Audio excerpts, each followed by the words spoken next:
मुंबई में दिल दहला देने वाला मामला, छात्र को जिंदा जलाने की कोशिश, जन्मदिन मनाने के बहाने आग लगाई गई। सीसीटीवी में पूरी घटना कैद, गंभीर रूप से झुलसा छात्र, अस्पताल में इलाज जारी। 5 आरोपियों को पुलिस ने किया अरेस्ट। संविधान दिवस के मौके पर पुरानी संसद भवन के सेंट्रल हॉल में विशेष कार्यक्रम का आयोजन। राष्ट्रपति, उपराष्ट्रपति, पीएम मोदी, लोकसभा स्पीकर रहे मौजूद। मल्लिकार्जुन खड़गे, राहुल गांधी समेत कई नेता हुए शामिल।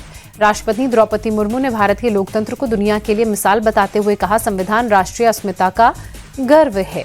राष्ट्रपति ने जल्द ही भारत को दुनिया की तीसरी अर्थव्यवस्था बनने की बात कही। कहा, जीएसटी आजादी के बाद सबसे बड़ा टैक्स सुधार।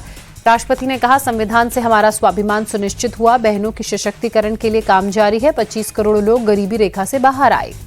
संविधान दिवस पर पीएम मोदी ने चिट्ठी लिखी। चिट्ठी में विकसित भारत के कर्तव्य को जरूरी बताते हुए लिखा, कर्तव्य पालन से ही समाज और अर्थव्यवस्था का विकास संभव है। लखनऊ में 75वां संविधान दिवस का शपथ ग्रहण समारोह, मुख्यमंत्री योगी आदित्यनाथ हुए शामिल। गुजरात के सीएम भूपेंद्र पटेल ने संविधान दिवस के अवसर पर डॉक्टर अंबेडकर को नमन किया। सेंट्रल विस्टा में अंबेडकर की प्रतिमा पर पुष्पांजलि अर्पित की। जयपुर में संविधान दिवस के अवसर पर मैराथन, एनएसयूआई ने किया मैराथन का आयोजन। दिल्ली ब्लास्ट केस में 7वीं गिरफ्तारी, फरीदाबाद का रहने वाला शोएब गिरफ्तार। दिल्ली में धमाके से पहले उमर की मदद का आरोप, शोएब ने उमर को दिया था लॉजिस्टिकल सपोर्ट। हरियाणा के नूह में रोहिंग्या बस्तियों पर पुलिस का सर्च और वेरिफिकेशन अभियान, झुग्गी झोपड़ियों में घुसकर ली तलाशी। पुलिस की टीम ने कागजों की जांच और सामानों की तलाशी ली। महिलाओं के चेहरे से बुर्का हटवाकर जांच की गई। यूपी के संभल में घुसपैठियों के खिलाफ पुलिस का चेकिंग अभियान, हर एक थाने में सेंसिटिव इलाकों में लोगों के दस्तावेजों की चेकिंग जारी। पुलिस की टीम मुसाफिर खानों और क्लस्टर एरिया में हर एक आदमी के दस्तावेज के नोट की डिटेल लिख रही है। मुसाफिर खानों के भी रिकॉर्ड चेक किए जा रहे हैं। सीएम योगी के आदेश के बाद घुसपैठियों पर शिकंजा कसा। कानपुर पुलिस दस्तावेजों की जांच में जुटी। 16 बस्तियों में 1000 से ज्यादा संदिग्ध अब तक मिले। देहरादून में उत्तराखंड पुलिस ने ऑपरेशन कालनेमी के तहत 2 बदमाश महिलाओं को गिरफ्तार किया। नाम बदलकर पटेल नगर में रह रही थी दोनों महिलाएं। बंगाल में एसआईआर के अब तक 99.77% फॉर्म बांटे गए हैं। चुनाव आयोग ने जानकारी दी, 99.77% फॉर्म में से 70.14% फॉर्म ही कलेक्ट हो पाए हैं। बंगाल में एसआईआर पर बवाल के बीच ईसी का बड़ा खुलासा, बंगाल में 29.63% फॉर्म अब तक जमा नहीं हुए हैं। इलेक्शन कमीशन ने कहा। ममता बनर्जी के बयान पर अनुराग ठाकुर ने तंज कसते हुए कहा, हार से पहले ममता बनर्जी की बौखलाहट साफ नजर आ रही है। टीएमसी विधायक हुमायूं कबीर ने मुर्शिदाबाद में बाबरी मस्जिद का पोस्टर लगाया। हुमायूं कबीर ने 6 दिसंबर के दिन बेलडांगा में बाबरी मस्जिद की नींव रखने का ऐलान किया। केंद्रीय मंत्री गिरिराज सिंह ने बाबरी मस्जिद की नींव रखने को लेकर टीएमसी पर जमकर हमला बोला। कहा, बाबरी मस्जिद की नहीं, टीएमसी बांग्लादेश की नींव रखेगी। गिरिराज सिंह ने कहा, ममता बनर्जी हिंदुओं की लाश पर राजनीति कर रही हैं। उनकी राजनीति अब ज्यादा दिन तक चलने वाली नहीं है। गिरिराज सिंह ने ममता बनर्जी सरकार पर निशाना साधते हुए कहा, बंगाल की सरकार घुसपैठियों की सरकार है, हिंदू विरोधी सरकार है। हैदराबाद में सफरान एयरक्राफ्ट इंजन सर्विसेज इंडिया की अत्याधुनिक सुविधा का उद्घाटन, पीएम मोदी ने वीडियो कॉन्फ्रेंसिंग के जरिए किया उद्घाटन। पीएम मोदी आज से भारत का एविएशन सेक्टर एक नई उड़ान भरेगा कहते नजर आए। साथ ही सफरान की नई फैसिलिटी भारत को ग्लोबल हब के तौर पर स्थापित करेगी। रेलवे में हलाल मीट परोसे जाने की शिकायत, एनएचआरसी ने रेलवे बोर्ड को नोटिस भेजा। 2 हफ्ते में एक्शन टेकन रिपोर्ट मांगी। 26/11 मुंबई हमले की आज 17वीं बरसी, मुख्यमंत्री देवेंद्र फडणवीस ने पीड़ितों को दी श्रद्धांजलि। दिल्ली के पटेल नगर में एनकाउंटर में बदमाश मेहताब घायल हुआ। हत्या केस के वांटेड है मेहताब। पुलिस ने गोली लगने से घायल बदमाश को अस्पताल में कराया भर्ती। आईआरसीटीसी घोटाले में राबड़ी देवी की याचिका पर सीबीआई को नोटिस, जज बदलने की मांग की थी। कोर्ट ने सीबीआई को 6 दिसंबर तक जवाब दाखिल करने को कहा। मामले की अगली सुनवाई भी 6 दिसंबर को ही होगी। बिहार में चुनावी हार के बाद लालू यादव परिवार को एक और बड़ा झटका लगा। पूर्व सीएम राबड़ी देवी को 10 सर्कुलर मार्ग का बंगला खाली करने का नोटिस। विधान परिषद में नेता प्रतिपक्ष राबड़ी देवी को सरकार ने आवंटित किया नया घर। होर्डिंग रोड पर आवास संख्या 39 में शिफ्ट होंगी। राबड़ी देवी के बंगला खाली करने के नोटिस पर भड़की रोहिणी आचार्य लिखा, लालू यादव का अपमान करना प्राथमिकता, सेहत नहीं तो कम से कम लालू जी के राजनीतिक कद का ही सम्मान रखते। बीजेपी प्रवक्ता नीरज कुमार ने कहा, आदेश हुआ है तो बंगला खाली करना चाहिए। उम्मीद है सरकारी संपत्ति को नुकसान नहीं पहुंचाएंगे।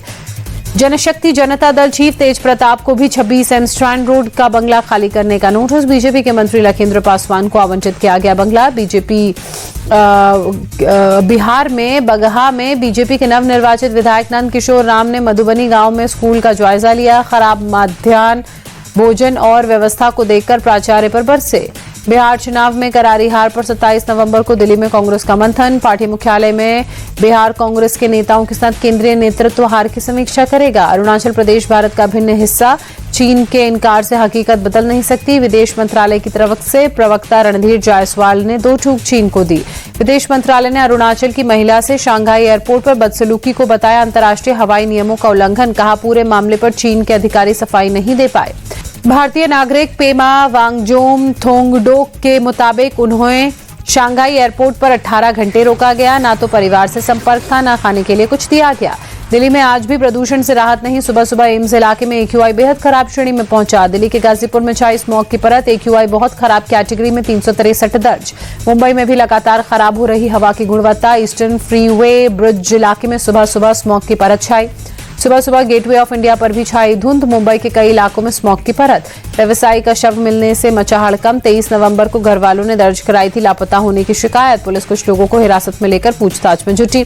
कानपुर के नर्सिंग होम में घुसकर पूर्व पार्टनर ने पीटा। नर्सिंग होम में जमकर तोड़फोड़ की। 34 के खिलाफ FIR। CCTV कैमरे में घटना कैद।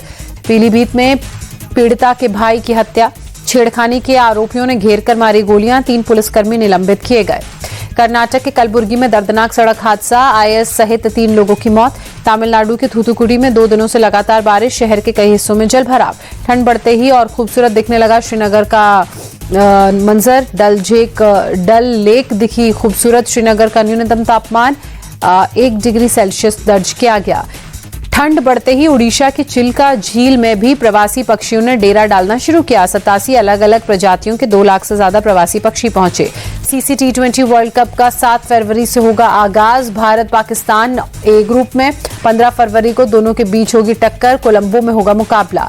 7 फरवरी को USA के खिलाफ पहला मैच भारत खेलेगा। 7 फरवरी से 8 मार्च तक 8 अलग अलग वेन्यूज में खेले जाएंगे T20 के फाइनल मुकाबले।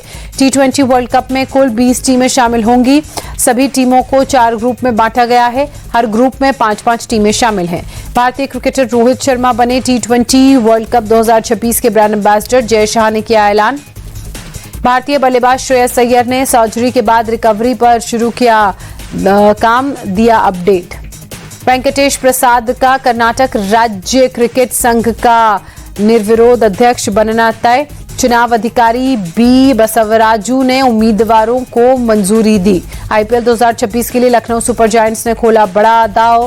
कार्ल क्रो को नया स्पिन बॉलिंग कोच बनाया। केंद्रीय खेल मंत्री मनसुख मंडाविया ने T20 वर्ल्ड कप की विजेता ब्लाइंड विमेंस टीम को सम्मानित किया। भारत को ये जीत नेपाल को हराने के बाद मिली। World cup blind champion T20 cricket team को कर्नाटक भाजपा ने सम्मानित किया। BY विजेंद्र ने भारतीय टीम की उपलब्धि को ऐतिहासिक करार दिया। कर्नाटक के CM सिद्धरमैया ने ऐलान किया था blind women T20 team cup जीतने वाले राज्य के क्रिकेटरों को सरकार नौकरी और 10 लाख रुपए का इनाम देगी। भोपाल में नेशनल रोइंग चैंपियनशिप का आयोजन CM डॉक्टर मोहन यादव ने शुभारंभ किया। 23 राज्यों के 500 खिलाड़ी हो रहे हैं शामिल।